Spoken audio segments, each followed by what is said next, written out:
Bonjour la famille. Quand Dieu décide enfin d'essuyer les larmes d'une femme, personne ne peut empêcher son miracle. Aujourd'hui, si je prends la parole, ce n'est pas pour attirer la pitié, mais pour redonner espoir à toutes les femmes qui souffrent en silence dans leur foyer. Je m'appelle Madame Louise Annabelle, j'ai 54 ans. Je vis avec mon mari à Washington, aux États-Unis.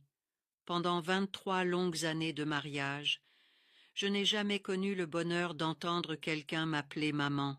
Au début, je pensais que le temps arrangerait les choses, mais les années passaient, et mon ventre restait vide.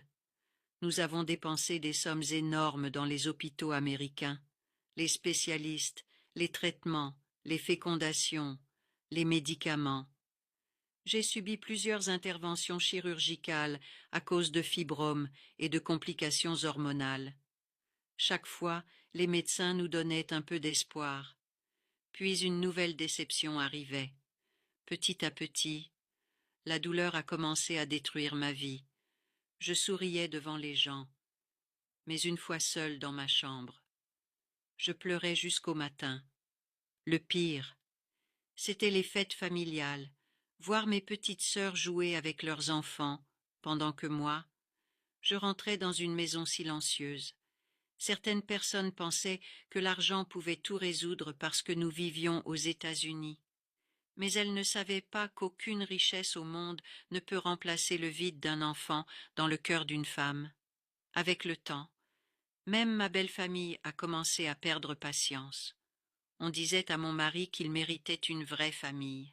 En 2023, après des années de pression, mon mari a fini par avoir un enfant avec une autre femme. Le jour où j'ai appris la nouvelle, j'ai senti mon monde s'écrouler. Je me suis enfermée dans la salle de bain, et j'ai pleuré comme jamais auparavant, pendant plusieurs semaines. Je ne voulais plus parler à personne. Je regardais mon reflet dans le miroir, et je me demandais pourquoi la vie était si dure avec moi. Je pensais sincèrement que Dieu m'avait oublié. Puis un soir, une amie africaine vivant à New York m'a appelée. Elle connaissait toute ma souffrance. Elle m'a raconté qu'après 19 ans de stérilité, elle venait d'accoucher grâce à un traitement naturel obtenu auprès d'un spécialiste appelé Dr Zoka. Honnêtement, je n'y croyais plus. Après tout ce que j'avais déjà essayé, mon cœur était fatigué. Mais cette nuit-là, pour la première fois depuis longtemps, j'ai prié avec des larmes. Le lendemain, j'ai décidé de contacter le docteur Zoka. Après avoir écouté toute mon histoire, il m'a